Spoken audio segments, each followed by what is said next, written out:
Have you ever wondered what happens when trust is not just broken, but completely shattered? What would you do if the person you vowed to spend your life with was living a lie? This is a story about how a simple deleted message unraveled a web of deceit and led to a revenge so cold, so calculated it would change lives forever. It all started on a Tuesday, a day just like any other. Mark came home from a long day at work, looking forward to a quiet evening with his wife Sarah. They'd been married for 10 years, and to him, their life was perfect. He trusted her completely. But a small, nagging feeling had been growing for months. She was more distant, always on her phone, smiling at messages he never saw. He'd tried to ignore it, telling himself he was just being paranoid. That night, Sarah left her phone on the coffee table while she went to take a shower. Mark knew it was wrong, a total invasion of privacy. But the suspicion was eating him alive. He picked it up. Her message history was clean, almost too clean. It was then he remembered a data recovery software he'd used for work once. A crazy idea formed in his mind, a desperate last resort to either confirm his fears or finally put them to rest. He installed the software on her phone, his hands shaking. It felt like a betrayal, but he had to know the truth. He initiated the scan and waited, his heart pounding with every percentage point that ticked by. And then the messages started to appear. Deleted but not gone. Hundreds of them. It's messages not to a friend or a family member, but to a man named Alex. The words on the screen were a physical blow. They were filled with secret plans, declarations of love, and intimate details that were meant only for him. They talked about their future together, a future that didn't include Mark. The worst part? Alex was his supposed best friend, a man he'd known since college, a man who had been the best man at his wedding. The world as Mark knew it crumbled in that moment. Every memory, every shared laugh, every promise was now tainted. He felt a rage so intense it was suffocating, followed by a profound, chilling emptiness. He could confront her, scream, break things. But what good would that do? No, that was too easy. They deserved more than a simple shouting match.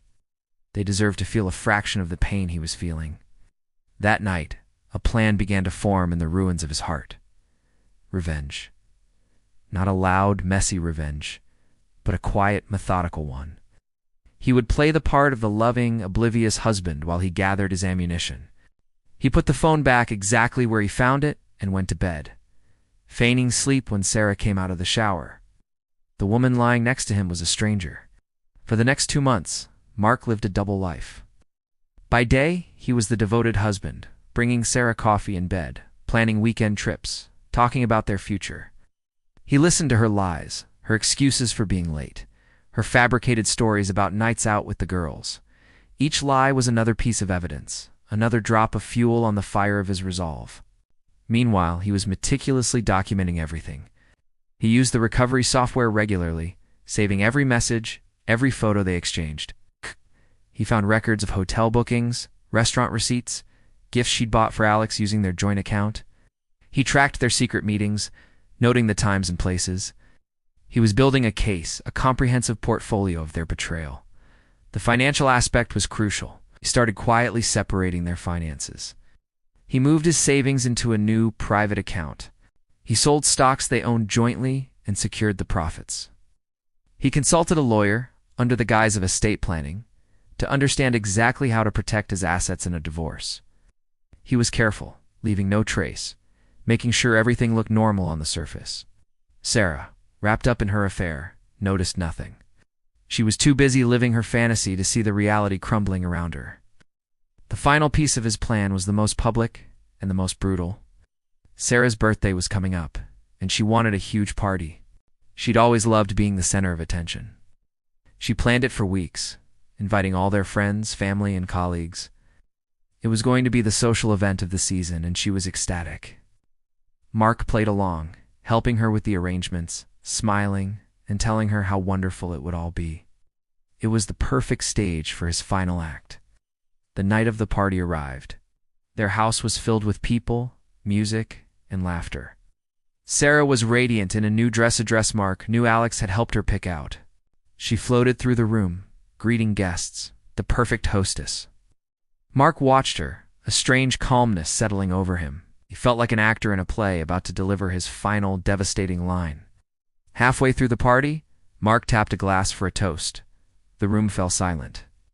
Everyone turned to him, smiling, expecting a gushing tribute to his beautiful wife. He raised his glass. "I'd like to propose a toast," he began, his voice steady. "To my wife, Sarah." He paused, looking directly at her. "She's taught me so much about love, trust, and commitment." He then looked over at Alex, who was standing near the bar, looking smug. "And to my best friend Alex, a man I've always trusted, a true brother." The air grew thick with anticipation. Sarah's smile started to falter. Mark continued, "For her birthday, I wanted to give her something special, something for everyone to share." He then gestured to a large screen set up for a photo slideshow. "I've put together a little collection of memories from the past few months." He clicked a button on a remote in his hand. The screen flickered to life. But instead of happy family photos, the first image that appeared was a screenshot of a text message. A message from Sarah to Alex: "I can't wait to be with you tonight." Mark is so clueless. A collective gasp swept through the room. The screen began to cycle through more messages. Hotel receipts with Alex's name, photos of them together that they thought were secret. Every piece of evidence Mark had collected was displayed for all to see. The room was utterly silent, except for the quiet click of the slideshow advancing. Sarah's face went white. She looked from the screen to Mark, her eyes wide with horror and disbelief. Alex tried to slip out of the room, but all eyes were on him. People started whispering, pointing. Friends and family looked at Sarah with expressions of shock and disgust. Her perfect party, her perfect life, had been publicly detonated. Mark let the slideshow run for a full minute before turning it off. He looked at the stunned crowd. "The party's over," he said calmly. "So is our marriage." He then looked at Sarah one last time, her face a mask of shame and fury. "I filed for divorce. My lawyer will be in touch. Everything you own is in that box by the door." He pointed to a single cardboard box containing a few of her personal effects. He had already moved all her things out and changed the locks. He walked through the silent, parting crowd and left his own home, leaving behind the wreckage of his marriage and the stunned silence of their former friends. He didn't look back. The aftermath was swift and brutal. Sarah was a social pariah. Her friends abandoned her. Her family was ashamed. She lost her job when the scandal reached her workplace. Financially, she was ruined. Mark had legally protected his assets, leaving her with almost nothing. Alex's life also imploded. His own wife left him, and his reputation was destroyed. Mark, on the other hand, moved to a new city to start over. He had won. He had executed his revenge perfectly. But as he sat alone in his new, empty apartment, there was no triumphant feeling. There was no joy. There was only a heavy, deafening silence. He had destroyed the woman who had betrayed him, but in the process, he had also destroyed a part of himself. Revenge, he realized, was a hollow victory. It didn't heal the wound, it just left a deeper scar. This story is a stark reminder that the consequences of our actions can be devastating, and that sometimes the path of revenge leads only to more darkness. Thank you for watching. If you found this story compelling, please like, share, and subscribe for more content like this. We'll see you in the next video.